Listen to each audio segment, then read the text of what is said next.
Donc je me pose tranquillement et je me remercie.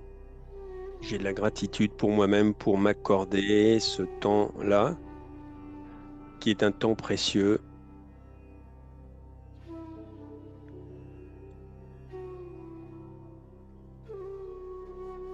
un temps que peu de personnes finalement s'accordent comme ça, particulièrement dans la semaine.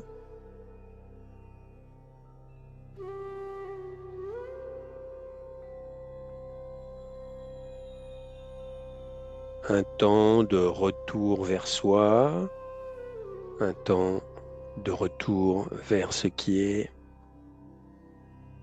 précieux, sacré.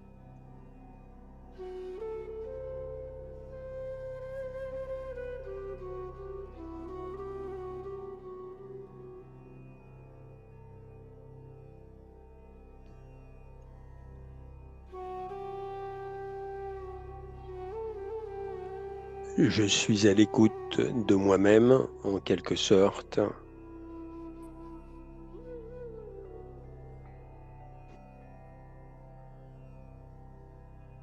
et plus mon écoute est fine, plus je peux percevoir que très probablement le meilleur est à l'intérieur de moi-même, le meilleur est déjà là, des trésors fabuleux sont là, déjà,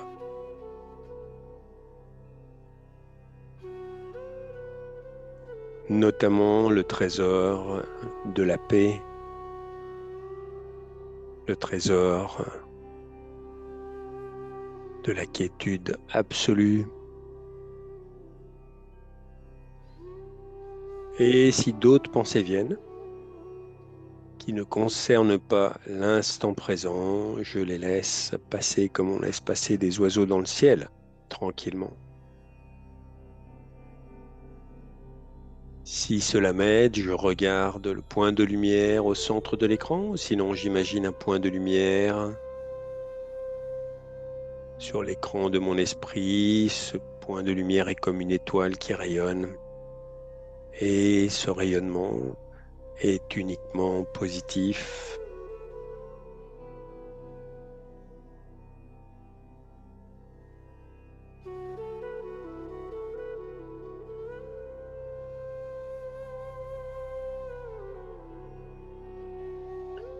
Chaque cellule de mon corps est de plus en plus emplie de paix, de tranquillité, de sérénité.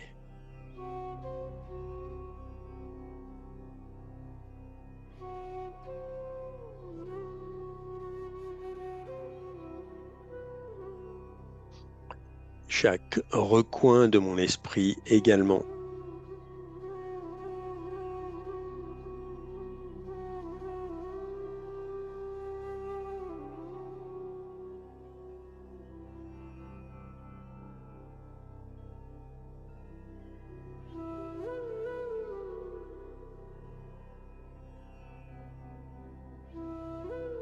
J'apprécie le silence intérieur et le silence extérieur, mais le plus important est bien sûr le silence intérieur. Je me rappelle que moins je pense, mieux je pense.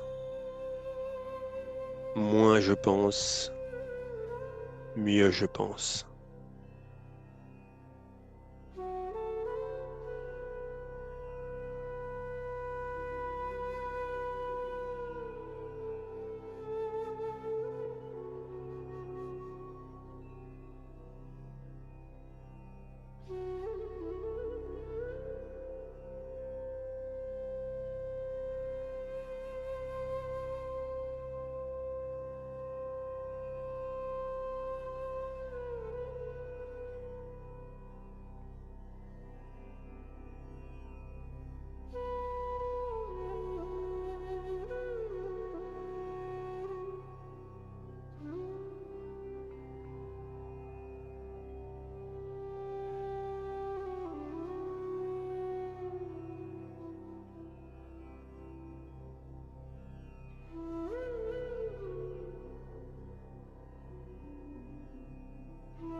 Dans l'instant présent, je n'ai absolument rien à faire. Je n'ai aucun rôle à jouer. Je dépose tous les masques.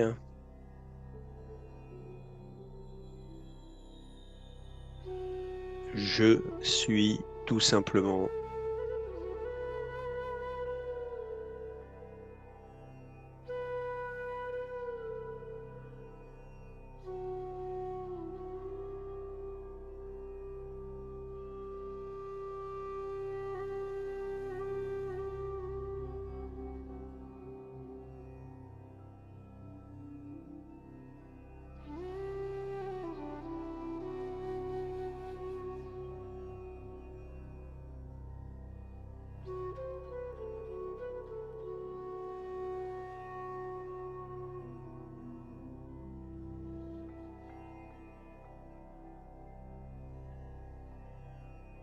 Toute la journée qui vient de s'écouler est dans le passé.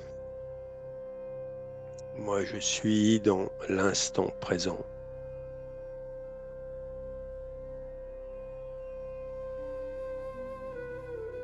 Je me sens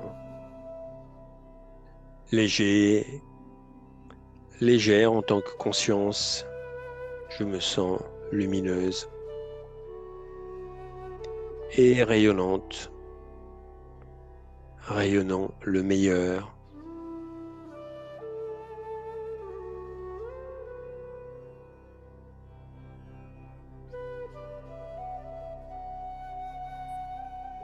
Et puis, petit à petit,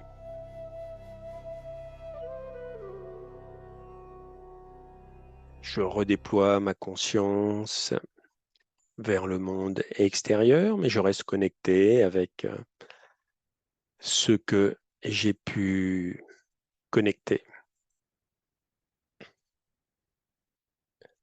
Très bien, les amis. Donc, j'espère que vous continuez de bien m'entendre.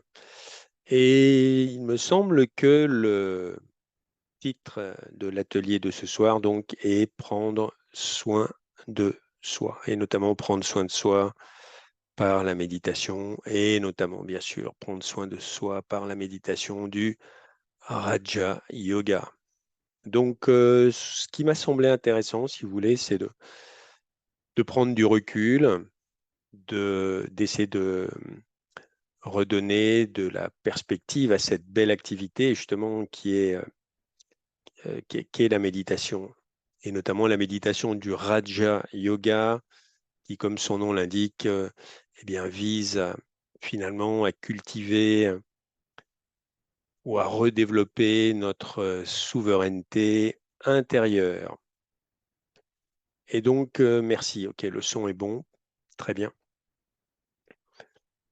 La question que je souhaite vous poser, mesdames et messieurs, j'espère qu'il y a quelques messieurs, d'habitude il y a plutôt des représentantes de la gente féminine, mais j'espère qu'il y a aussi quelques messieurs. La question va peut-être vous paraître étonnante, mais quelle heure est-il pour nous humains ou dans quelle période historique vivons-nous actuellement? Quelle heure est-il, hein? Donc évidemment, on pourrait dire, ben, nous là qui sommes dans le fuseau horaire de Paris, hein, donc il est actuellement effectivement 19 heures et quelques.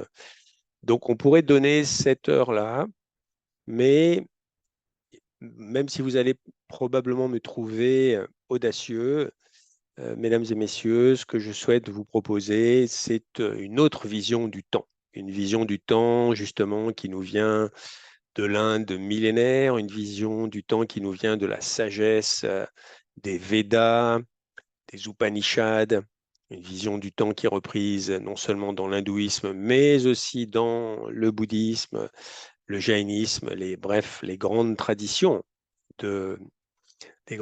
spirituelles de l'Inde. Et pour ça, ce que je vous propose, c'est de vous poser les questions qui vont apparaître à l'écran et de laisser non pas votre intellect répondre, mais surtout votre cœur. Donc vous allez voir apparaître les questions à l'écran et vous pouvez essayer de vous les répéter intérieurement, vous les poser à votre cœur.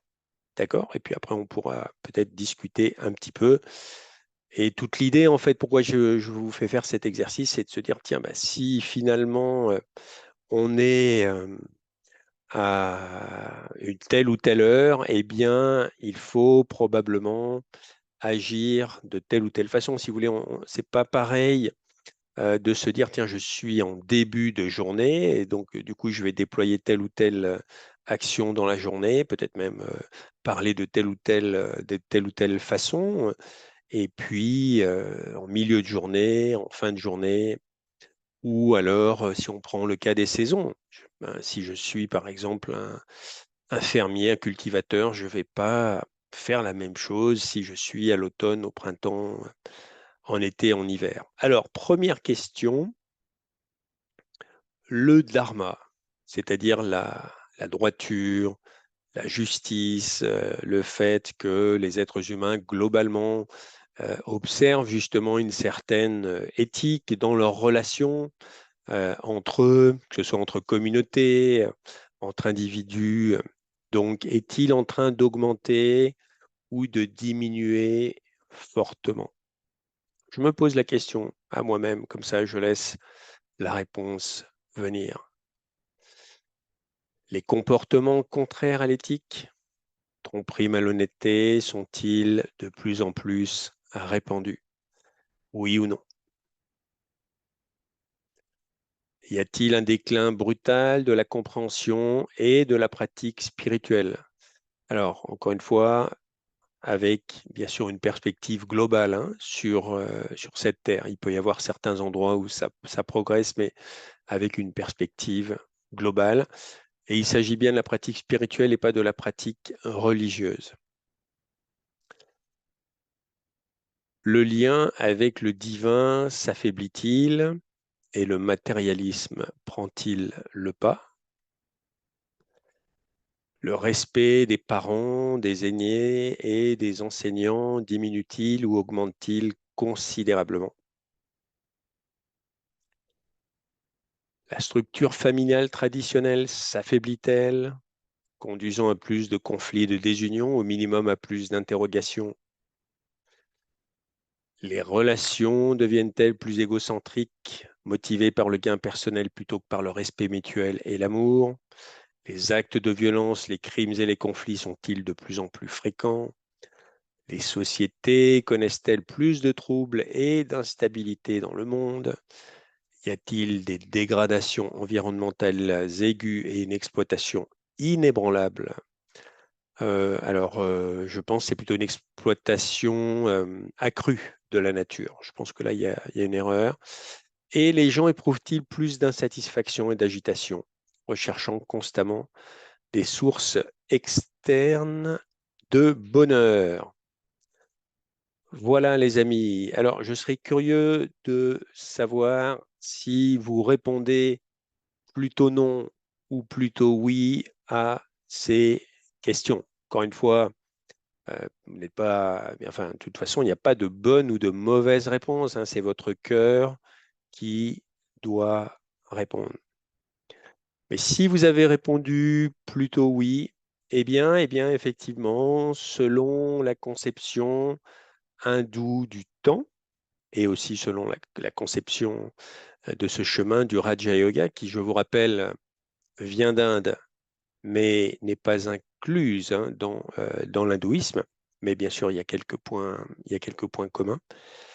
Mesdames et messieurs, alors, vous savez quelle heure il est. OK? Alors, dans la conception classique, hein, donc le cycle du temps selon l'ancienne sagesse de Bharat.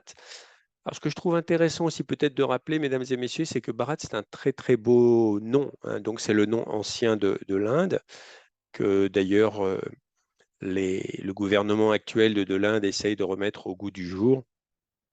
Et Bha, c'est la lumière et c'est la connaissance.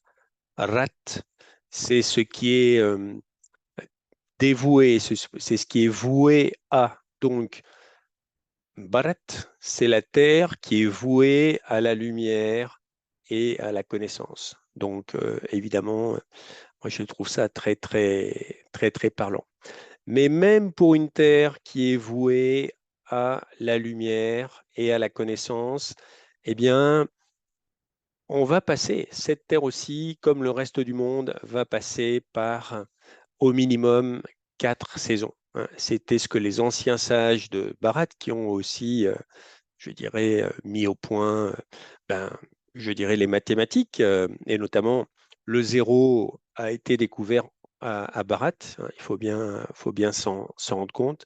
La plupart des grandes religions aussi sont nées à Bharat, ou en tout cas, il y a, il y a des connexions très fortes avec Bharat.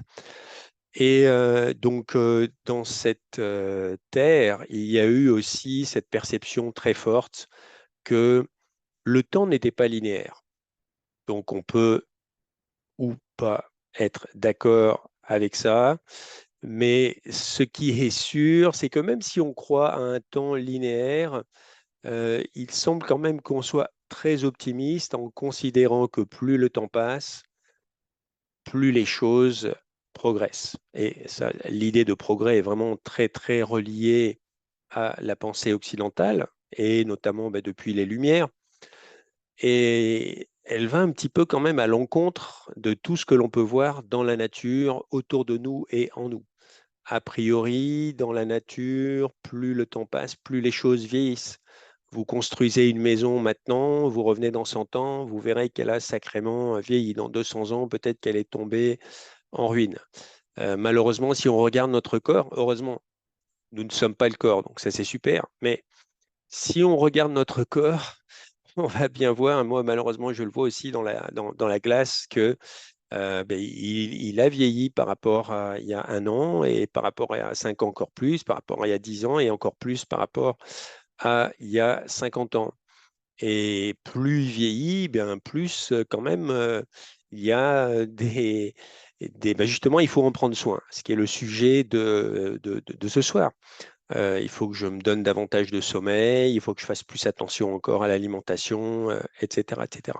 En tout cas, dans comment dirais-je, dans ce cycle de l'humanité. Donc effectivement, plus le temps passe, plus on part d'une énergie qui est très très haute. Donc c'est le fameux âge d'or. Donc là, c'est Krita Yoga, on pourrait l'appeler aussi Sat Yoga, c'est-à-dire l'âge de la vérité. On passe après à l'âge d'argent. Donc c'est un peu comme si on passait du printemps à l'été. Donc là, encore une fois, pour nous qui vivons les 4 saisons, alors elles sont un peu détraquées maintenant, on est d'accord, mais normalement les 4 saisons, c'est comme ça, printemps, été, automne, hiver, et après, il y a un nouveau printemps qui redémarre. Eh bien, on a totalement ça dans ce cycle global du temps.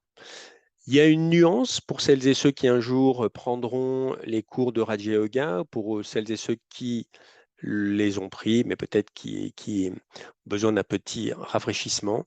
Il y a une nuance dans le cycle du temps selon le Raja Yoga, hein. Donc là, on le voit ici, c'est ce qui est marqué, hein, Shrishti Chakra, donc la roue du temps. En fait, chakra, c'est la roue, en fait, hein. Eh bien, il y a un cinquième âge, et ça, c'est une nouveauté incroyable. C'est presque une révolution, hein, que propose le Raja Yoga, qui a été perçu par le fondateur, donc Brahma Baba. C'est qu'effectivement, il y a les 4 grands âges, de la même façon que dans la vision traditionnelle de la spiritualité, de la sagesse hindoue, bouddhiste. Donc l'âge d'or, l'âge d'argent, l'âge de cuivre, qui est l'âge de la dualité, hein. Donc à partir de la moitié du cycle, on rentre dans la dualité. Et là, eh bien, on est l'âge de fer. L'âge de fer, eh bien, c'est l'enfer. Donc là, il n'y a pas à se poser trop de questions, si ce n'est effectivement quelle heure est-il? Est-ce qu'on est plutôt au début de l'âge de fer ou à la fin de l'âge de fer? Mais quoi qu'il en soit, ici, vous le verrez peut-être pas bien sur vos écrans, mais la grande nouveauté introduite effectivement par le Raja Yoga, c'est ce qu'on appelle l'âge de confluence. Et l'âge de confluence, que l'on voit aussi ici, là, à droite, l'âge de confluence, c'est un âge qui est beaucoup plus court que les autres, et pendant lequel, en fait, c'est comme si, comme le nom l'indique, il y a une confluence entre l'âge de fer et l'âge d'or. C'est un peu comme une tectonique des plaques. L'âge de fer arrive justement à son aboutissement et on espère justement, on a cette conviction qu'il va plus durer trop trop longtemps et que l'âge d'or arrive. D'accord? Et donc, quelle heure est-il? Ça veut dire quoi? Que si vraiment on est à cet âge de confluence, eh bien, il faut agir différemment, il faut parler différemment, il faut penser différemment pour justement préparer un nouveau printemps. Et c'est un âge en fait de très très grande turbulence, hein. Donc on a vu les turbulences avec toutes ces questions-là. Pardon. Hop, voilà. Personnellement, je sais que je répondrai oui fortement oui à toutes ces questions, mais encore une fois, bien sûr, ce n'est que mon avis. Alors, c'est aussi, bien sûr, la pensée qui est propagée par le Raja Yoga. Et donc, ça veut dire qu'on est à une époque très tumultueuse. Ça veut dire qu'on est à une époque très, quelque part, violente. On est à une époque où il y a beaucoup d'incertitudes. On est dans un monde, encore une fois, volatile, incertain, complexe et ambigu. Et donc, il faut prendre encore plus soin de nous. C'est tout simple. Il faut prendre encore plus soin de nous parce que, encore une fois, là, on est encore, nous, je pense, en France, assez préservés. On voit bien que depuis quelques années, ça bouge, même en France, même dans les pays occidentaux, les éléments de la nature sont plus aussi cléments qu'avant. La démocratie, ben là, on est en train de vivre ça, bien sûr, et quand même bien secouée. Quelle que soit l'opinion politique que l'on puisse avoir, ça n'a aucune espèce d'importance, ça. Mais simplement, c'est les tensions dans la société. Et surtout, on n'a pas de vision pour le futur. Donc, ce cycle du temps, eh bien, c'est juste une proposition, c'est une hypothèse que je vous propose de garder à l'esprit, tout simplement pour ne pas être étonné, pour ne pas être étonné de vivre dans un monde qui n'arrête pas d'être bousculé, qui n'arrête pas d'être chamboulé, qui n'arrête pas d'être dans un tumulte très, très, très, très fort. Donc déjà là, il n'y a plus d'étonnement à avoir. Et en plus, après, si jamais cette idée de temps cyclique vous intéresse, eh bien, enfin, vous intéresse et fait sens pour vous, fait sens pour vous, eh bien, vous pouvez vous dire, ah ben tiens, c'est super, parce que ça veut dire qu'après l'hiver et après le creux de l'hiver, eh bien, il va y avoir un nouveau printemps. Et toute l'idée, bien sûr, c'est de faire partie de ce nouveau printemps. Alors, ce que je vous propose, c'est de méditer, sauf s'il y a des questions, peut-être. Est-ce qu'il y a des questions? On va faire notre deuxième méditation. D'habitude, on fait trois méditations ensemble, me semble-t-il. Est-ce qu'il y aurait des questions, euh, des choses, des idées peut-être que j'aurais avancées avec lesquelles vous n'êtes pas du tout d'accord? Pendant que je relance la musique, je vais regarder. Pas de questions.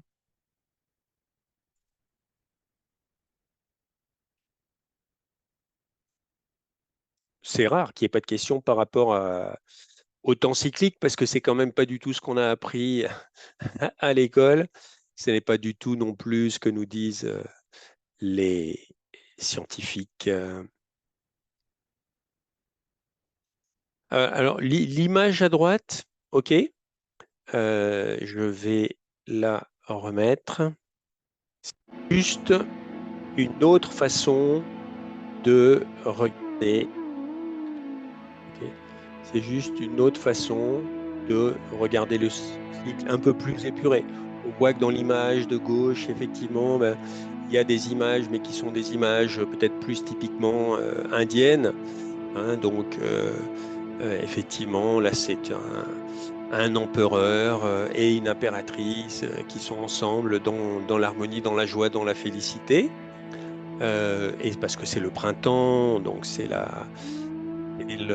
l'âge de l'harmonie absolue. Il n'y a rien qui puisse contrarier cette harmonie. On peut l'imaginer aussi très peu d'habitants sur cette terre, l'harmonie avec la nature, les mots guerre, maladie, crime, police, juge, avocat, tout ça, bien sûr, ça n'existe pas. Les mots violence non plus. Enfin, c'est vraiment la félicité suprême. Ici, en été, c'est à peu près pareil, mais c'est exactement comme entre l'été et le printemps. On va dire un été comme on a connu euh, il y a quelques années déjà, avec pas de canicule, hein, bien sûr, mais c'est pas tout à fait la même lumière. Et ça illustre le fait justement. C'est ça pour moi que je vous propose et que je trouve fabuleux, c'est tout simplement le fait qu'avec le temps, peut pas y avoir le même niveau d'énergie, hein. C'est comme notre corps ne peut pas avoir le même niveau d'énergie à 80 ans qu'à 2 ans. Les cellules ne se remplacent pas à la même vitesse, etc., etc. Et donc, c'est beaucoup plus épuré à droite. Et en plus, à droite, ce que vous voyez, eh bien, c'est une représentation effectivement de l'univers physique. Donc là, la Terre, là, est quelque part, un peu comme le disaient les anciens, au centre de l'univers.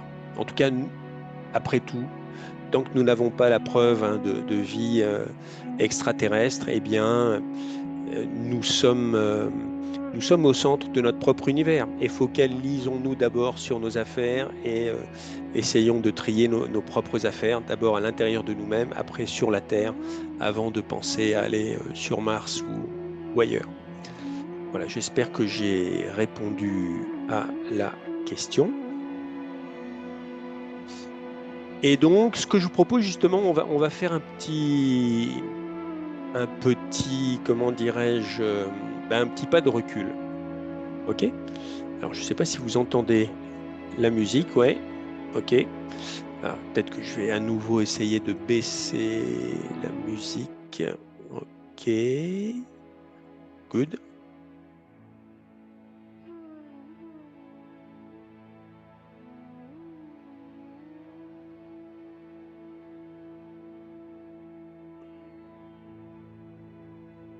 Alors, c'est marrant. Au casque, j'entends pratiquement rien. Donc,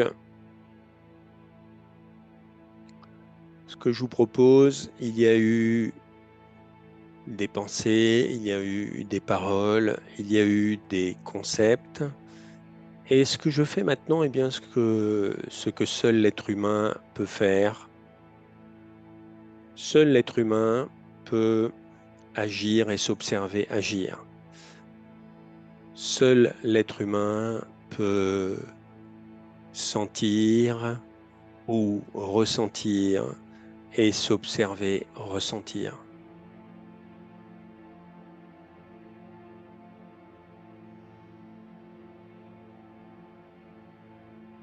Et donc, ce que je vous propose là, c'est de prendre du recul, d'imaginer que vous êtes par exemple sur la Lune et que vous observez la Terre, la belle planète bleue. Voilà, nous sommes tous sur la Lune et nous observons la Terre, notre belle planète bleue, celle qui nous soutient constamment.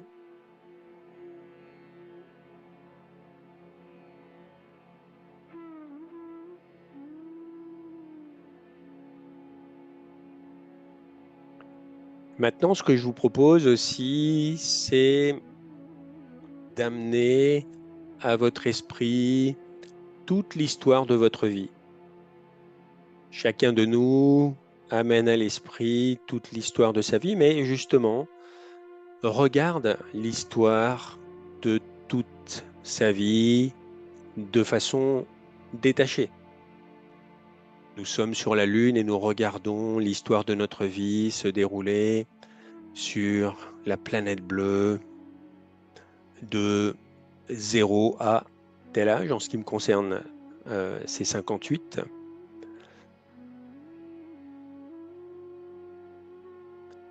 Et voilà, je peux voir ou percevoir mon enfance, je peux percevoir mon adolescence, je peux percevoir le début de l'âge adulte, mon départ à l'étranger, etc. Chacun regarde cela de façon détachée, sa propre existence.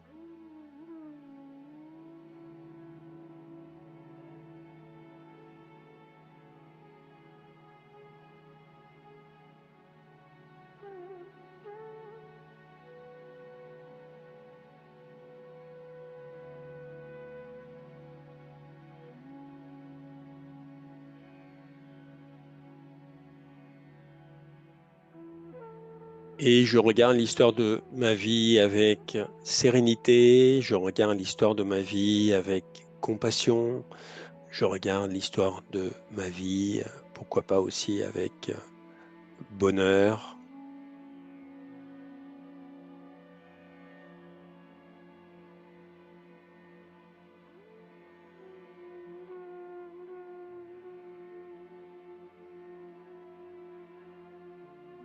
Je me rappelle que mon ADN est la paix, mon ADN est la pureté. Et je regarde l'histoire de ma vie avec ses énergies.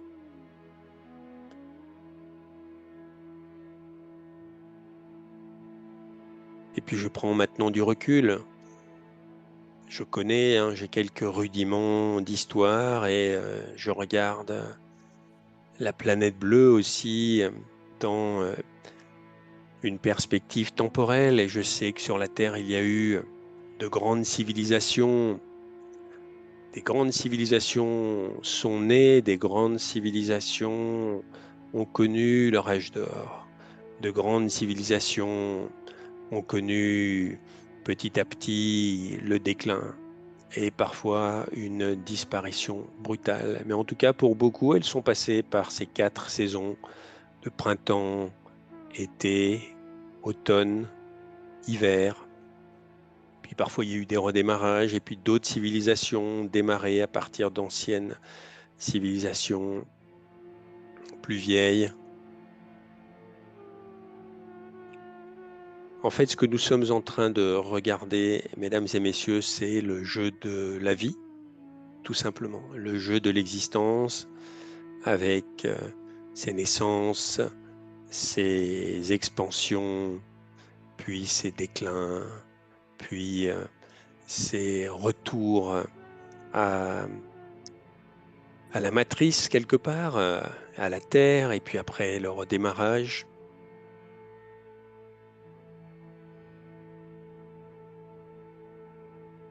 Et nous regardons cela de façon paisible, de façon détachée, en sachant que notre propre rôle s'inscrit dans cette gigantesque pièce de théâtre.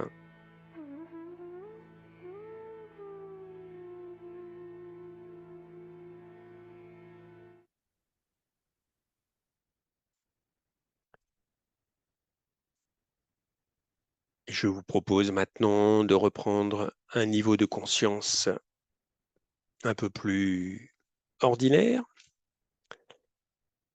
Et ce que je vous ai proposé de faire, donc, mesdames et messieurs, effectivement, c'est de prendre vraiment beaucoup, beaucoup de recul.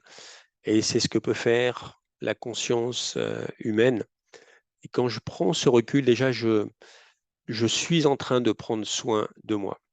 Je ne sais pas si vous serez d'accord avec ça, mais il me semble quand même que nous sommes à une époque alors j'allais dire oui, hyper émotivité, en tout cas les émotions règnent, les émotions dominent les rapports humains, les rapports entre pays, les rapports entre clans, les rapports entre familles, les rapports entre individus, tout ça c'est amplifié par les réseaux sociaux, tout ça s'est amplifié par les médias. Et donc, qu'est-ce que c'est que cette tempête émotionnelle hein, qui va croissante? On n'a qu'à le voir, nous, en France actuellement, avec tout ce qui est en train de se passer suite à la dissolution de l'Assemblée. C'est l'hyper-identification. C'est l'hyper-identification à un rôle, l'hyper-identification à une responsabilité, l'hyper-identification à des relations. Et en fait, c'est voir les choses vraiment par le tout petit bout de la lorgnette. Mais je ne suis pas un grand fan de football, hein. Moi, je suis plutôt rugby, mais je crois que ce soir, il y a un match de l'équipe de France de football. Donc, imaginons encore une fois que je sois un très grand fan de football. Là, je serai, et en plus très identifié à cette équipe de France. Justement, je serai complètement comment dirais-je, fébrile à l'idée de ce match ce soir. Et puis si jamais l'équipe perdait, eh bien, je serais complètement anéanti, au moins pendant quelques temps. Bon, ça, c'est l'état émotionnel habituel normalement d'un supporter d'une équipe de quelque sport que ce soit l'équipe locale, l'équipe nationale, l'équipe régionale, tout ce que vous voulez. Et notre société nous pousse à ça. Évidemment, tout le monde n'est pas fan de tel ou tel sport, mais on va tous être poussés dans ces montagnes russes émotionnelles au minimum, et c'est souvent là où c'est le plus difficile de s'en détacher, c'est dans notre vie intime, notre vie personnelle. Hein, mon chéri, ma chérie m'a regardé comme ça, m'a parlé comme ça, et ça me fait réagir. Jusqu'ici, tout était bien, et puis là, comme il m'a pas totalement parlé comme je l'attendais, comme il n'a pas fait le geste que j'attendais, eh bien ça y est, je vais sentir un vide en moi, ou je vais me sentir triste, etc. Peut-être que je vais vouloir me venger aussi. Pareil avec les enfants. Enfin bref, c'est un peu le cinéma général, parce que justement, on regarde les choses par le petit bout de la lorgnette, on est identifié.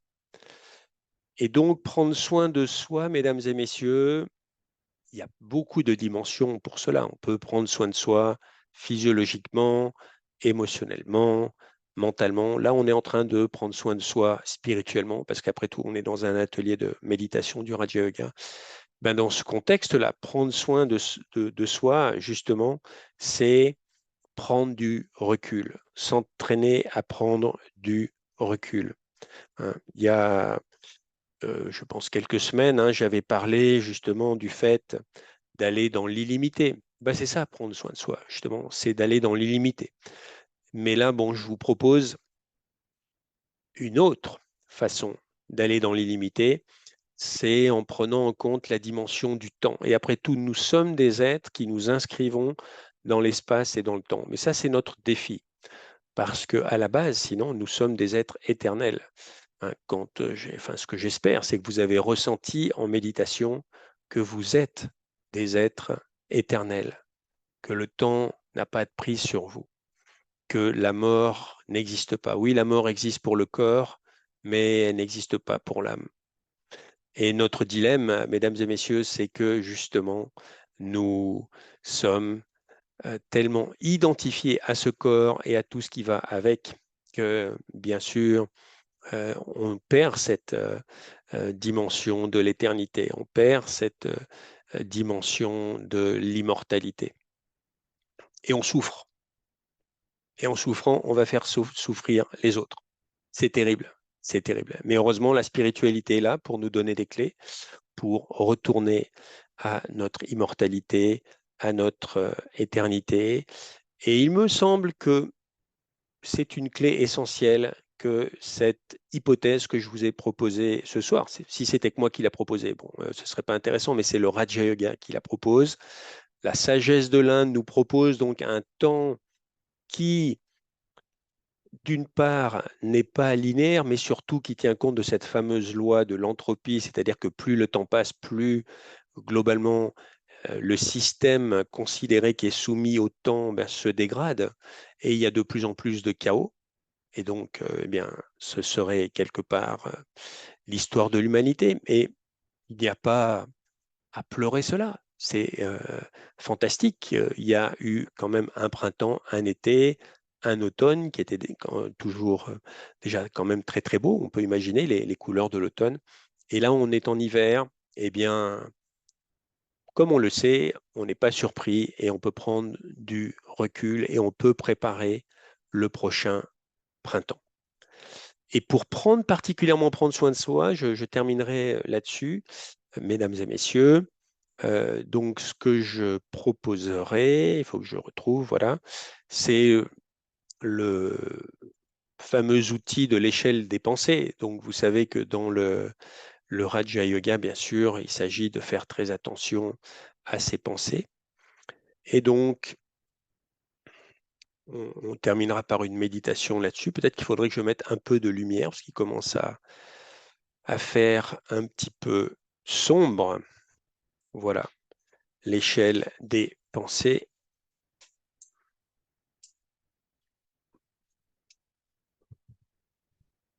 Voilà.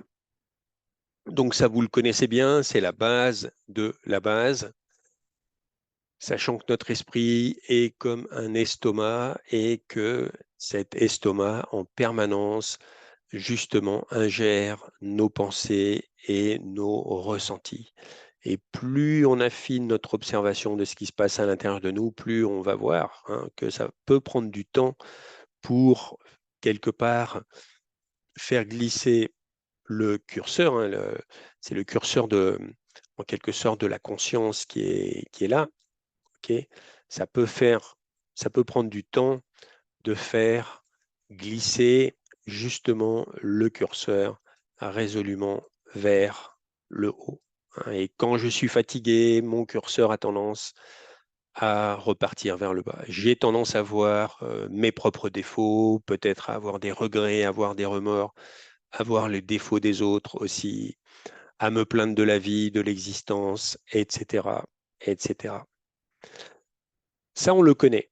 Mais ce que je vous propose, si vous voulez vraiment, mesdames et messieurs, prendre soin de vous, si vous voulez vraiment, vraiment vous faire du bien, il faut aller au-delà de simples pensées positives. Que, OK, c'est OK, on va y arriver.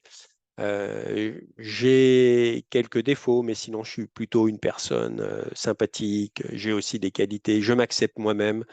Je m'aime moi-même tel que je suis. Voilà. Déjà, est-ce que vous êtes capable, dans le secret de votre cœur, de vous dire ça? Je m'aime moi-même et je m'accepte inconditionnellement.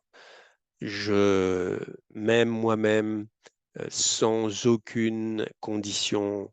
Je m'accepte tel que je suis. Pour certains d'entre nous, c'est pas si facile que ça. Donc, ça peut être un bon test et c'est le minimum pour, je dirais justement, bien utiliser l'échelle des pensées, des ressentis et donc prendre soin de soi.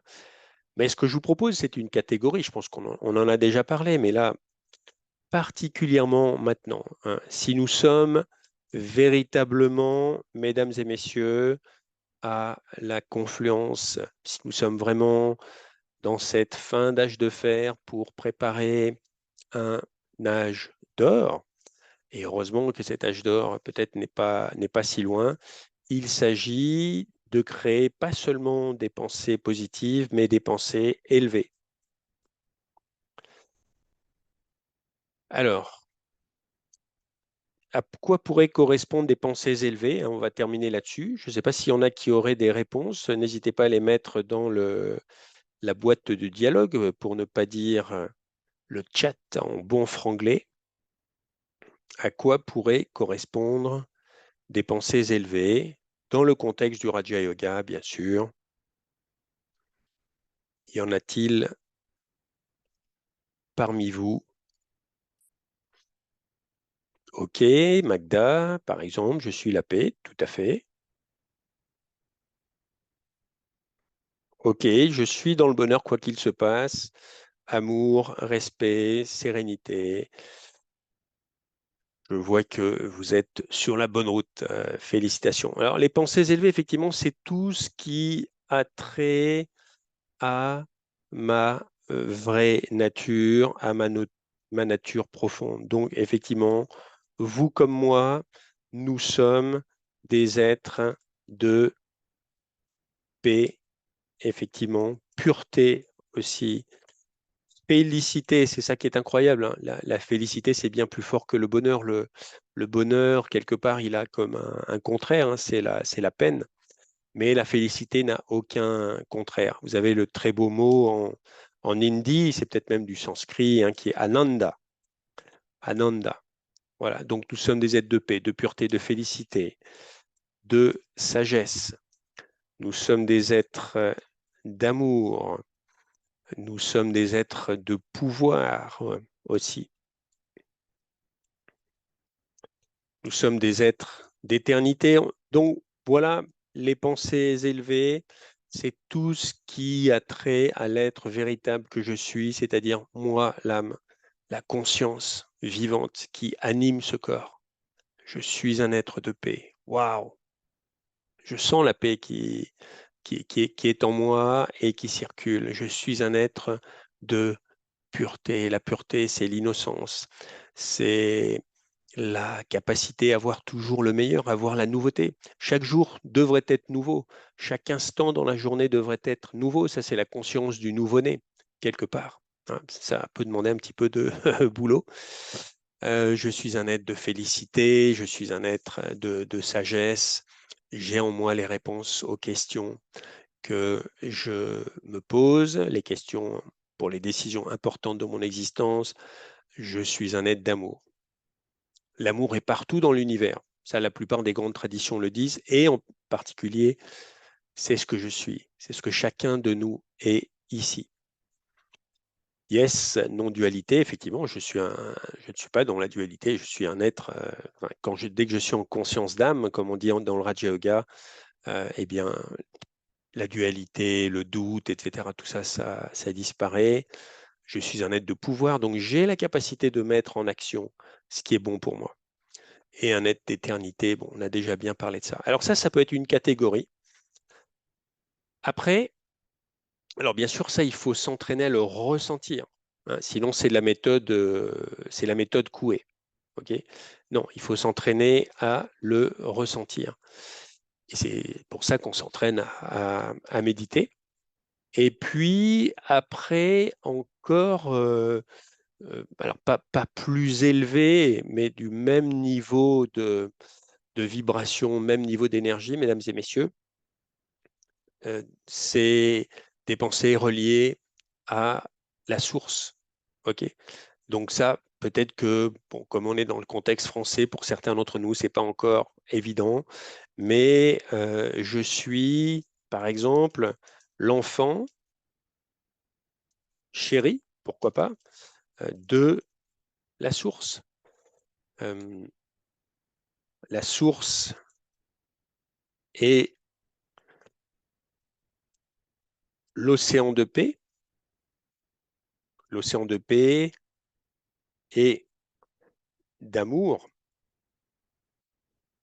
Et donc, en tant qu'enfant de la source, je suis quelque part, c'est une expression qu'on utilise beaucoup dans le Raja Yoga, je suis maître océan de paix et d'amour. C'est encore plus fort que je suis euh, la paix et l'amour. Ça veut dire quoi? Ça veut dire que si je suis l'enfant de la source et la source étant le parent parfait, bien sûr, le papa parfait, la maman parfaite, le père, la mère parfaite, etc., eh bien, j'ai l'héritage de mes parents. Mes parents sont les êtres les plus élevés dans l'univers. Et moi aussi, finalement, je suis l'un des êtres les plus élevés de l'univers. Bien sûr, quand je suis en conscience d'âme. Mes parents sont... Alors, mes parents, en fait, c'est mon parent ultime, hein, puisque la source peut jouer tous les rôles, mais bien sûr, c'est la source, donc mon parent euh, éternel, donc la source et la beauté absolue. Ok? Eh bien, je suis l'enfant de la beauté absolue. Je suis beauté moi-même.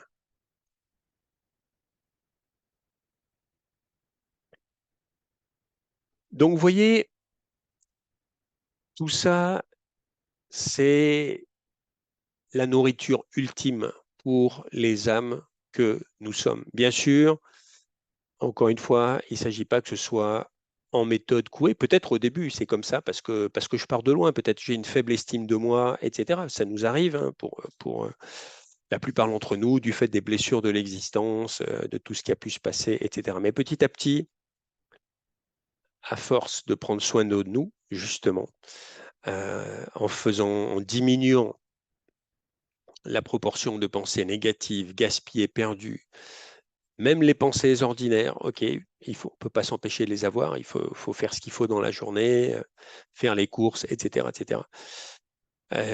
Mais si je consacre de plus en plus de temps à avoir des pensées élevées, on pourrait parler aussi de pensées pures, reliées à ma vraie nature. Alors là, je vais vraiment générer de plus en plus d'énergie positive dans mon existence. Ma vraie nature va s'exprimer de plus en plus. Elle va, elle va remonter à la surface. Hein, là, c'est un peu comme, si vous voulez, la noix de coco. La noix de coco, imaginez que vous n'ayez jamais vu une noix de coco. Ben, ouais, je sais pas, vous venez du pôle Nord. Il y a une noix de coco qui tombe d'un avion. Vous voyez ça pour la première fois, ça ne vous donne pas envie de vous en approcher ou de l'examiner. C'est pas joli une noix de coco de l'extérieur.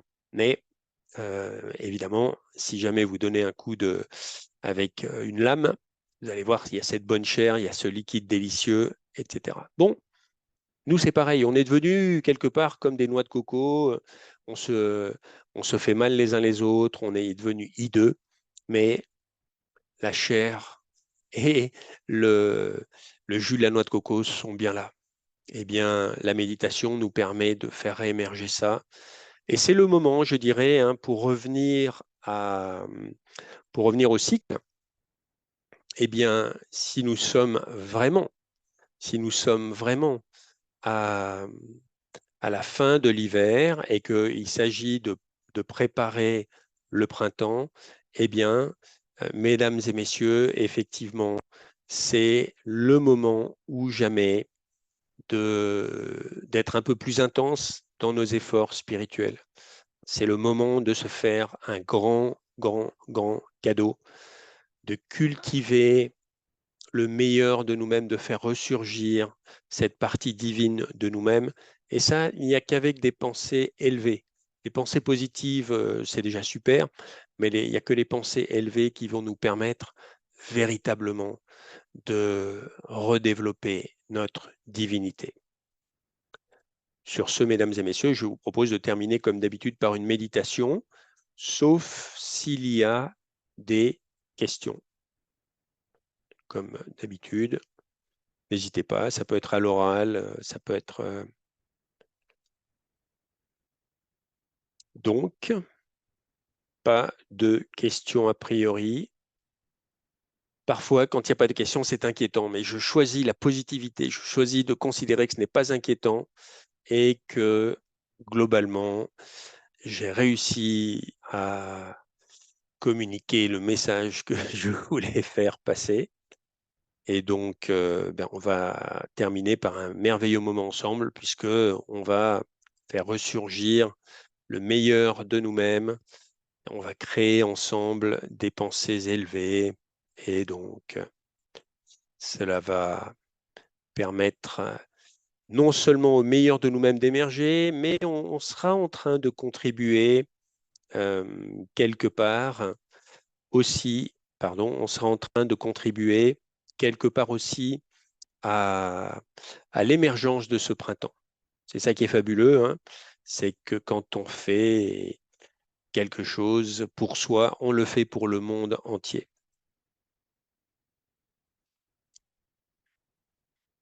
OK, donc la musique, c'est comment là? Très très fort. Alors je vais essayer de diminuer ça. Comment faire ouais, avec ça là? Ah bah alors là, ça, ouais, peut-être comme ça. Ok, un peu mieux.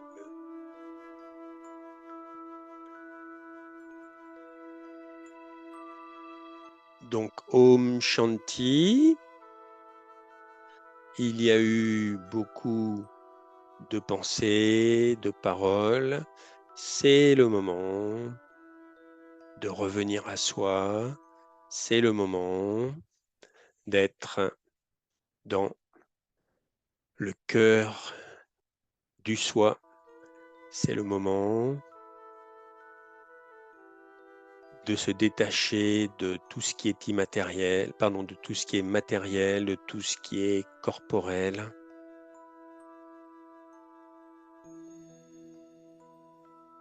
Et pour ça, se focaliser sur la petite étoile qui est au milieu de l'écran ou sur le centre de mon propre esprit est idéal. Cela va me permettre de me concentrer.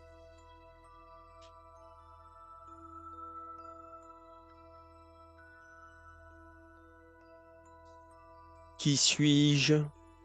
Que suis-je? Eh bien, je suis un être merveilleux.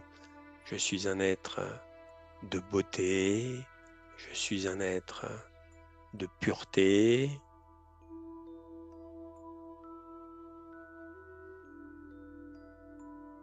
Je suis un être de sagesse.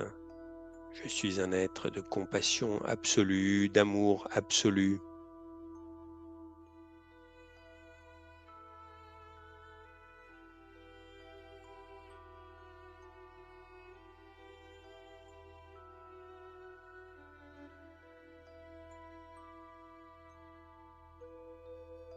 Si d'autres pensées viennent, je les laisse passer.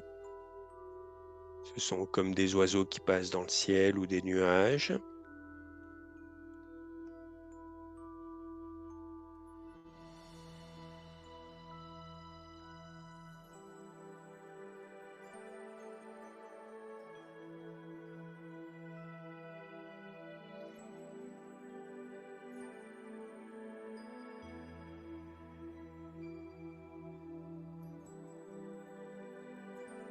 Je me rappelle que de toute éternité, je suis aussi l'enfant chéri de la source qui est l'océan de paix et d'amour. Et j'ai hérité de tous ces trésors. Je suis moi-même maître océan de paix et d'amour.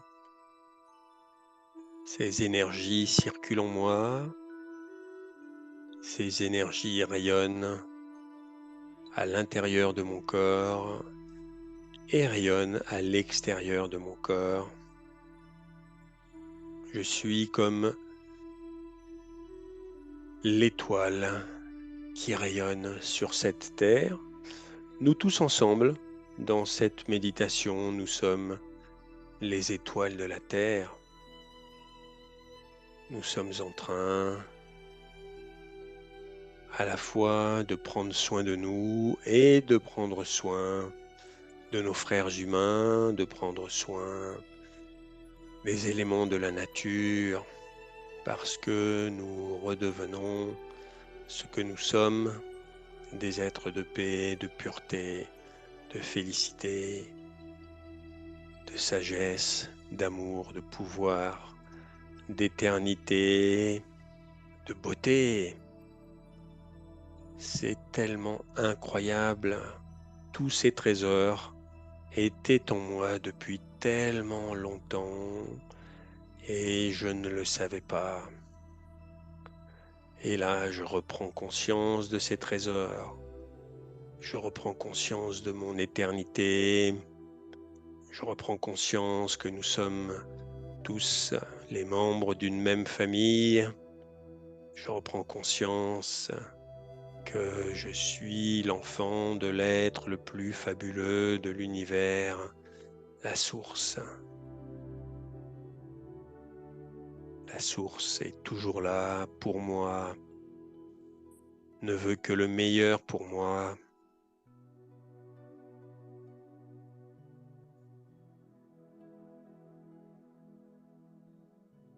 J'apprécie le silence.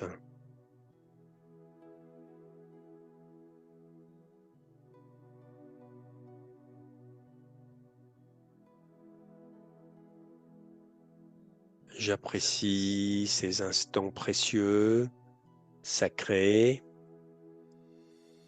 Je ne les dois qu'à moi-même et je me remercie. J'ai de la gratitude pour moi-même. J'ai de la gratitude pour l'existence. Tout est bien dans cet univers. Tout est bien, tout est parfait dans le cycle du temps.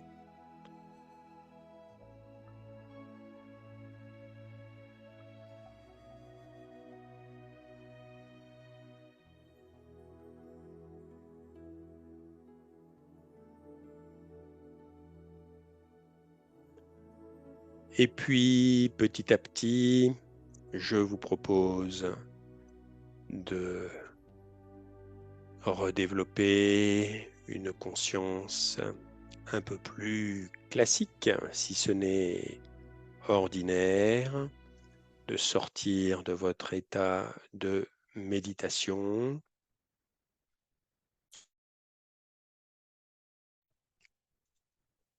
et il va être temps de se dire bonne soirée, bonne semaine, puissiez-vous prendre soin de vous en développant cet art de créer des pensées très, très, très élevées qui ne correspondent finalement qu'à la réalité, qu'à ce que vous êtes réellement.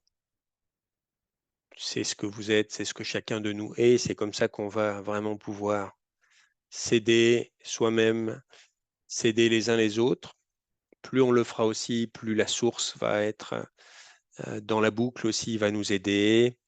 Et nous aiderons beaucoup de monde aussi, sachez-le. Nous allons aider beaucoup de monde ainsi, parce que le monde a désespérément besoin d'être conscient de qui ils sont réellement. Je vous souhaite une excellente fin de soirée. Bien sûr, il y aura d'autres programmes comme d'habitude, tout au long de la semaine, le matin, le soir. Et puis, normalement, je pense qu'il y aura un replay aussi de ce programme du soir, si jamais cela vous intéresse pour vous ou pour d'autres, hein. Je pense que vous avez le lien où on peut y accéder assez facilement sur le site de Raja Yoga Méditation France. Je vous dis namaskar, hein, on est dans le cœur du sujet. Je salue ce qui est divin en vous et à très bientôt. Om Shanti.